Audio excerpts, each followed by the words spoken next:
નમસ્કાર, આપ જોઈ રહ્યા છો નેશન પ્લસ ન્યૂઝ. હું છું આપની સાથે વિભિક્ષા પરમાર. ઉત્તર ગુજરાતની જીવાદોરી સમાન ધરોઈ ડેમમાં પાણીની આવક શરૂ થતા સમગ્ર પંથકમાં રાહતની લાગણી ફેલાઈ ગઈ છે. ઉપરવાસમાં પડી રહેલા અવિરત વરસાદના પગલે ધરોઈ ડેમમાં હાલ 1528 ક્યુસેક પાણીની આવક થઈ રહી છે, જેના કારણે જળાશયમાં પાણીનો જથ્થો વધીને આશરે 46% સુધી પહોંચ્યો છે. ઉત્તર ગુજરાતના ઉપરવાસમાં વરસી રહેલા સારો વરસાદ ખેડૂતો અને નાગરિકો માટે સારા સમાચાર લાવ્યો છે. સાબરમતી નદી પર બનેલા ધરોઈ જળાશયમાં ઉપરવાસમાંથી સતત નવા નીર આવી રહ્યા છે.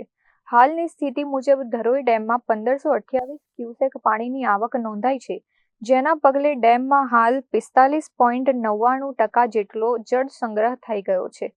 ઉલ્લેખનીય છે કે ધરોઈ ડેમના પાણી ઉત્તર ગુજરાતના કુલ 6 જેટલા જિલ્લાઓની પીવાના અને સિંચાઈની જરૂરિયાત પૂરી પાડે છે. ડેમમાં પાણીની આવક સતત વધતી હોવાથી આગામી દિવસોમાં સિંચાઈ અને જળ સંકટ સામે મોટો આશરો મળી રહેશે, જેને લઈને ધરતીપુત્રો અને સ્થાનિક રહેવાસીઓમાં ભારે ઉત્સાહ જોવા મળી રહ્યો છે. વરસાદની આ સિઝનમાં ધરોઈ ડેમની સપાટીમાં થઈ રહેલો સતત વધારો ઉત્તર ગુજરાત માટે અત્યંત શુભ સંકેત સમાન છે. Jitendra Solanki, Nation Plus News, Sabarkantha. સમાચારોના સતત અપડેટ મેળવવા માટે અમારી નેશન પ્લસ ન્યૂઝની યુટ્યુબ ચેનલને સબસ્ક્રાઇબ કરો, બેલ આઇકન દબાવો અને જોડાયેલા રહો ફેસબુક, ઇન્સ્ટાગ્રામ અને ટ્વિટર પર.